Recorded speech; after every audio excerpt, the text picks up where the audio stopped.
ರೀ ನಾಳೆ ನನ್ನ ಫ್ರೆಂಡ್ ಮದುವೆ ಇದೆ, ಇಬ್ರು ಒಟ್ಟಿಗೆ ಹೋಗೋಣವಾ?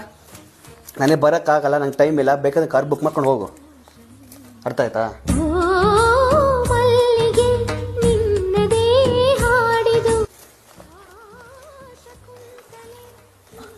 ಬರದಾ, ಯಾಕೋ ತುಂಬಾ ಹೊಟ್ಟೆ ನೋವ್ತಾ ಇದೆ, ಹಾಸ್ಪಿಟ್ಲಿಗೆ ಕರ್ಕೊಂಡು ಹೋಗು. ನಿಂದು ಯಾವಾಗ ಇದೆ ಆಯ್ತಲ್ಲ ಕತೆ? ತಗೋ ದುಡ್ಡು, ಫಸ್ಟ್ ತೋರಿಸ್ಕೋಗು. ತಗೋ. ಮನುಷ್ಯತ್ವಕ್ಕೆ ಬೆಲೆ ಇದೆ, ಪ್ರೀತಿಗೆ ಬೆಲೆ ಇದೆ ಕಣ್ರು. ದುಡ್ಡಿಂದಾನೇ ಎಲ್ಲ ಆಗಲ್ಲ.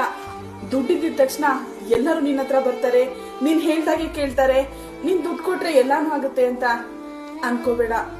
ಒಂದ್ ಹೆಣ್ಣು ಗಂಡನ ಹತ್ರ ಬಯಸೋದು ಅವ್ನ್ ಕೊಡೋ ಸಮಯ, ಅವ್ನ್ ಕೊಡೋ ಕಾಳಜಿ, ಅವ್ನ್ ಕೊಡೋ ಪ್ರೀತಿ. ನೀ ದುಡ್ಡಿಂದ ಏನೂ ಆಗಲ್ಲ. ನಿನ್ನಂತವನಿಂದ